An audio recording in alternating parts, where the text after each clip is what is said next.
to be expanding on the topic we spoke about last week, where athletes commonly ignore mental training and some reasons behind that.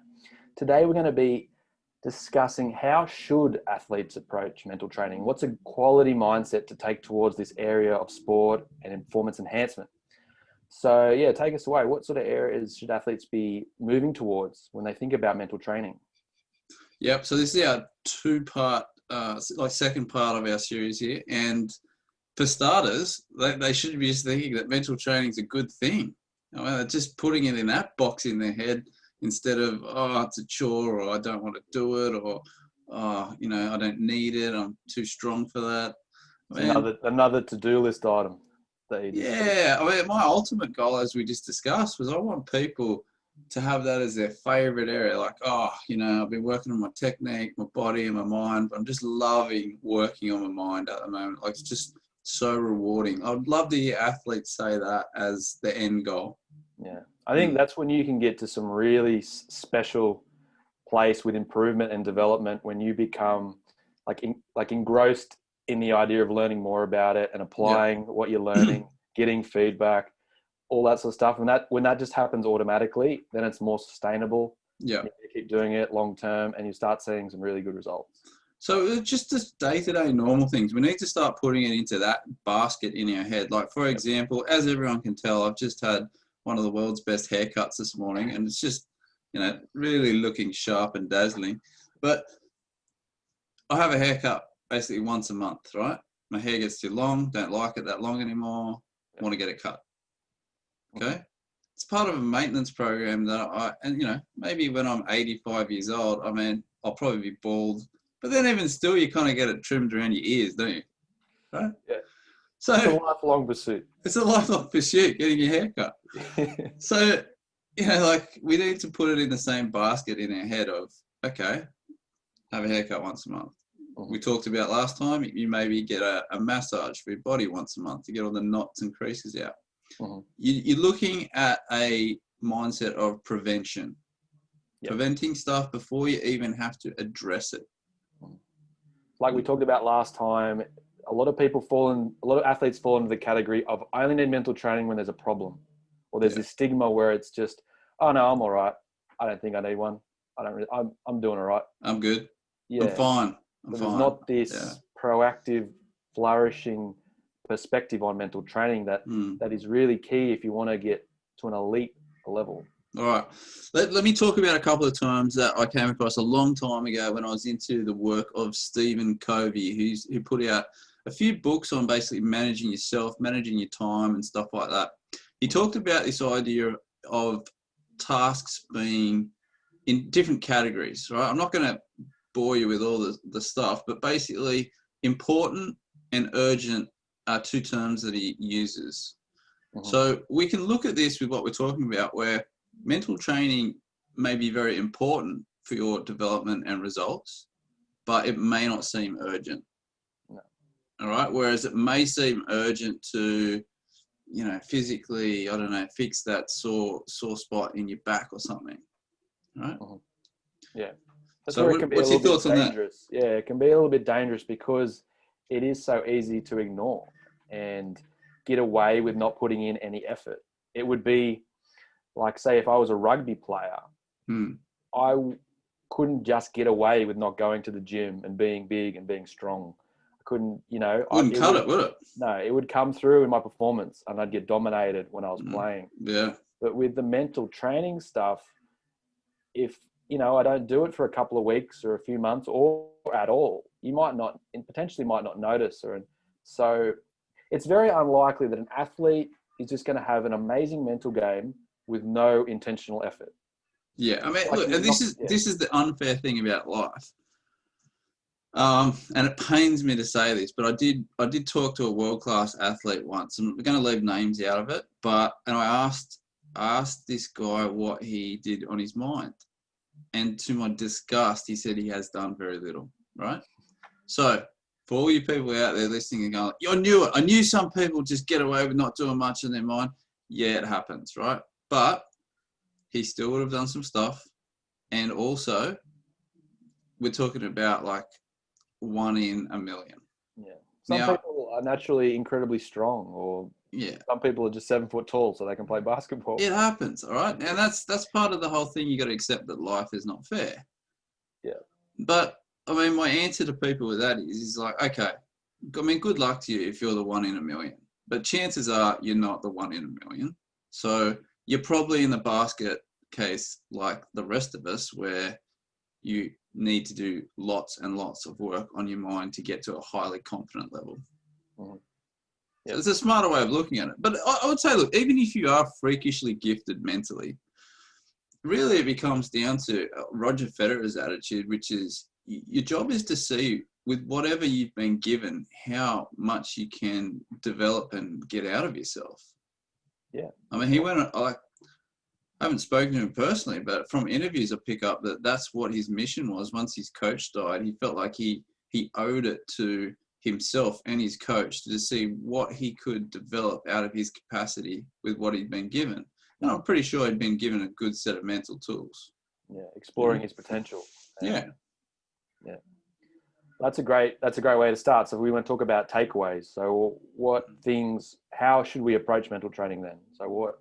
Well, just a couple other things. First of all, let's look at one of the issues from last week, which was the money side of things.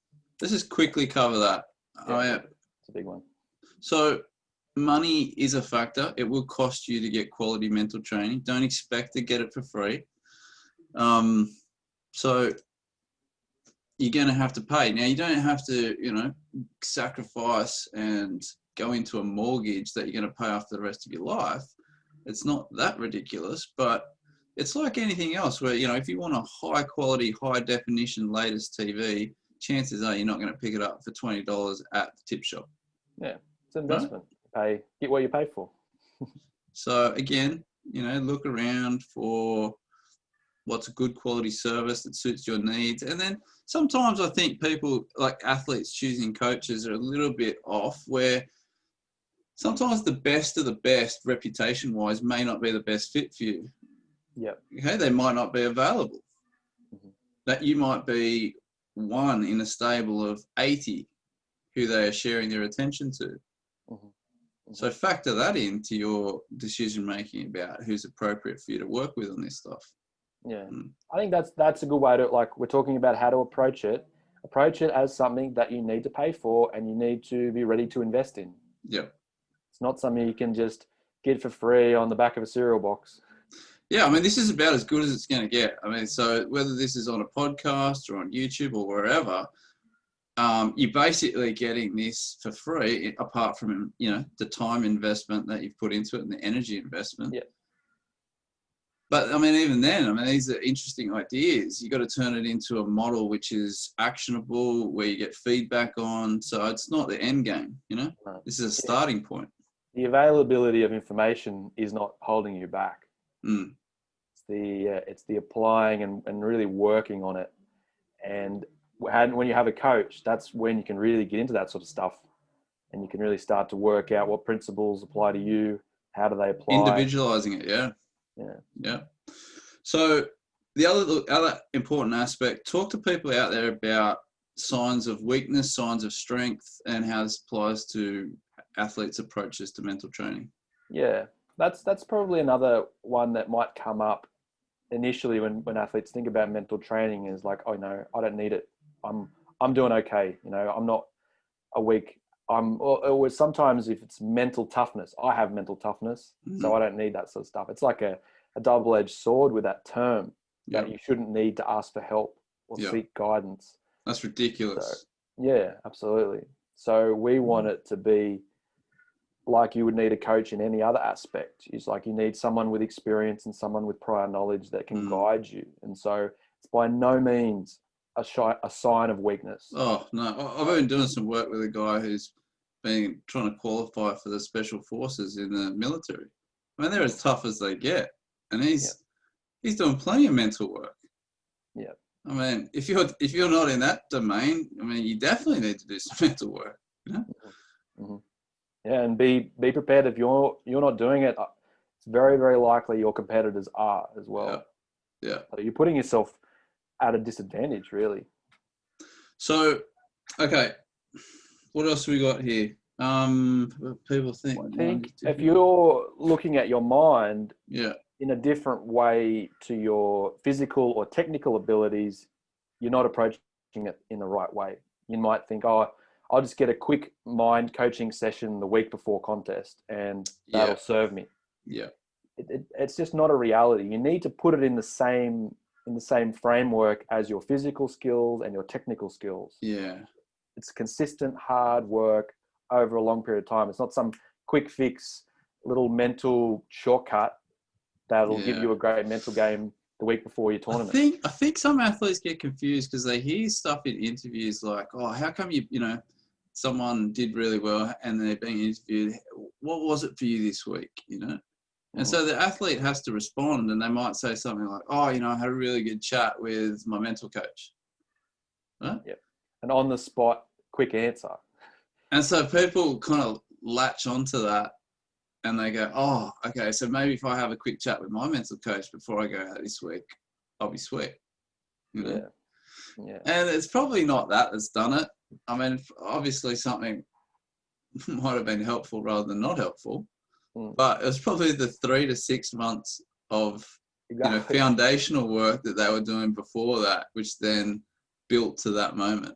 Like if you were, like we were talking about a rugby player before, if I'm interviewing a player that just won the Rugby World Cup, I would say, oh, so what did you do last week in the gym that helped you to win the World Cup this week?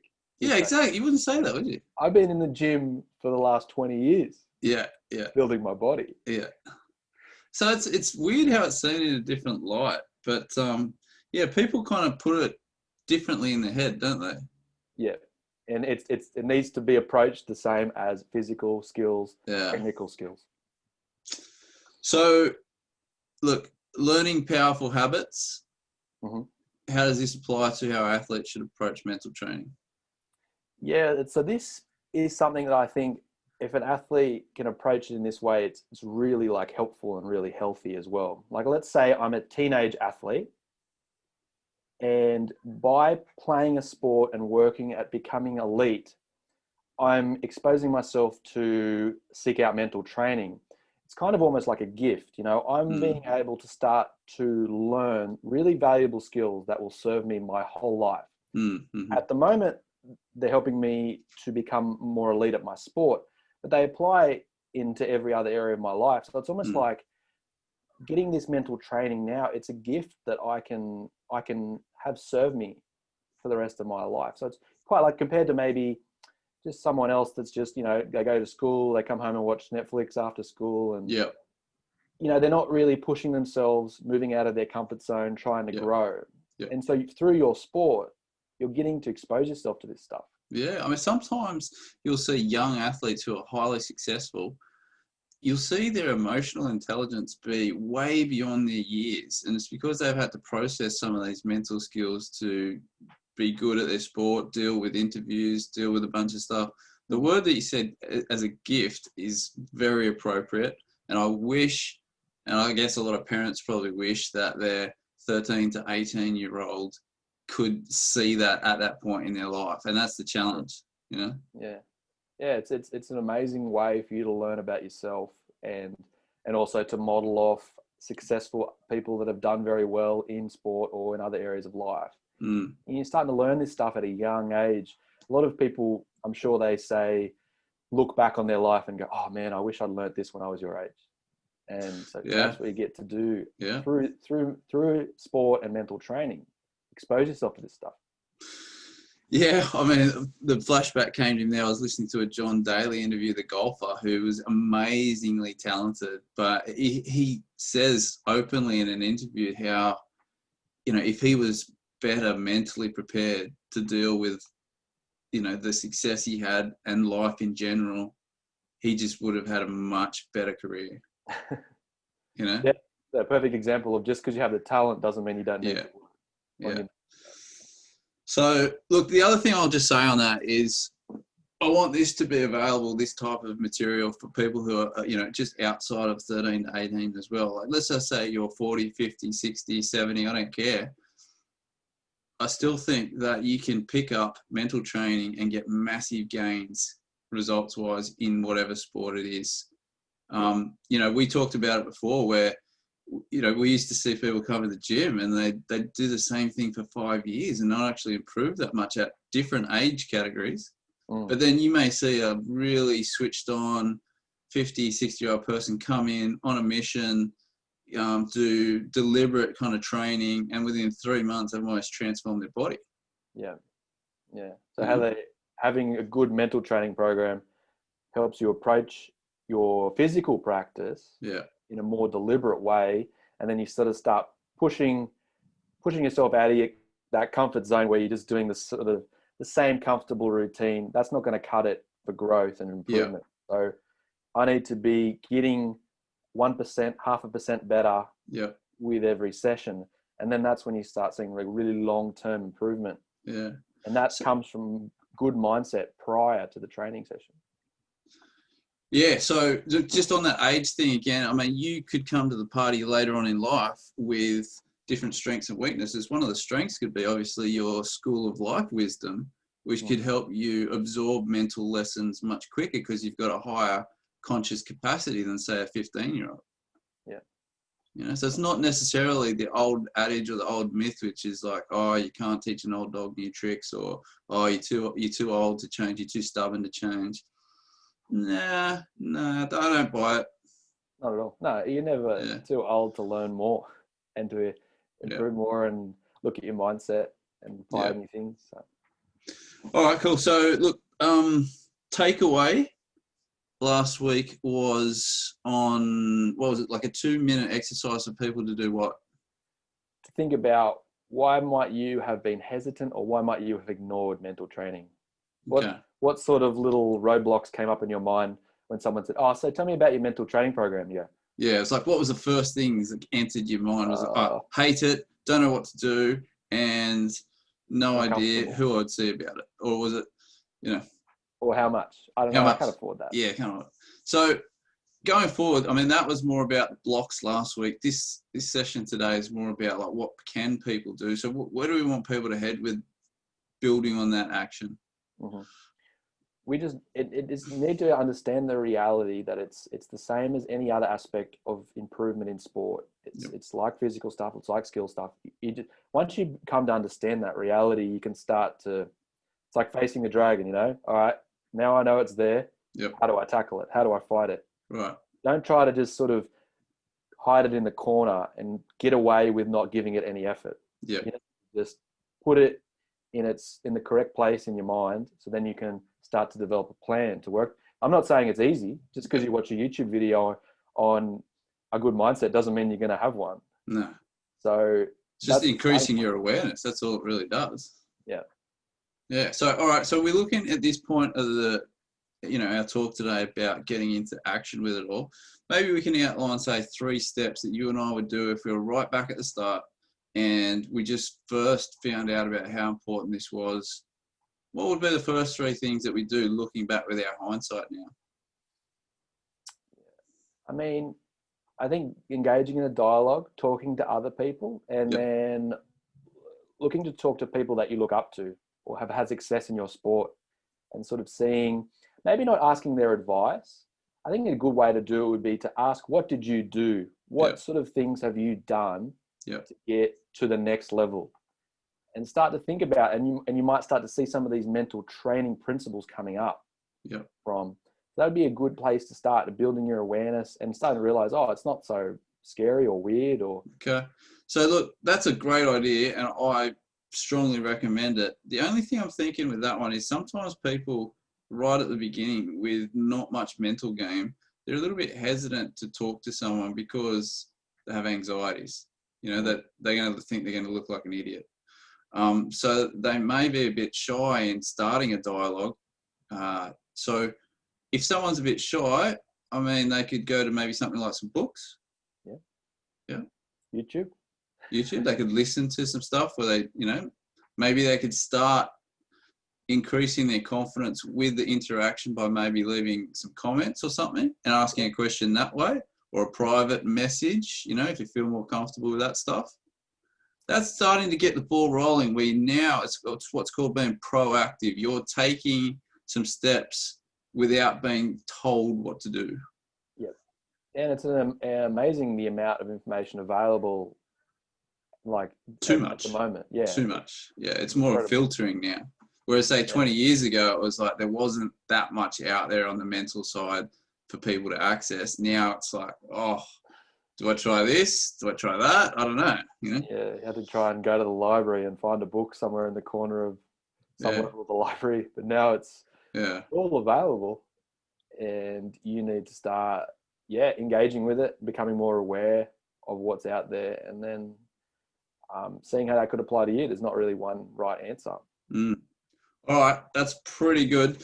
I guess just coming back to one point that I should have put in there that I probably didn't, which is you get started, you get going good with your mental training, and then like everything else in life, we get distracted. You know, other stuff comes along, life happens, and before you know it, you're not mental training again. You and I talked a bit about improvement cycles. What does this mean for people? How should they approach that? Yeah, it's the same with anything in life. Like maybe if you're going to the gym and you have a program and it works initially, and then I think we always sort of get to a bit of a plateau, and it's like we're always constantly evolving and changing and learning. And it'll be the same with mental training. You might read a book and apply what you've learnt, and then you'll get to a new level, and maybe that won't work quite the same anymore. So your mental training would be like that. It's not something you fix and then it's good.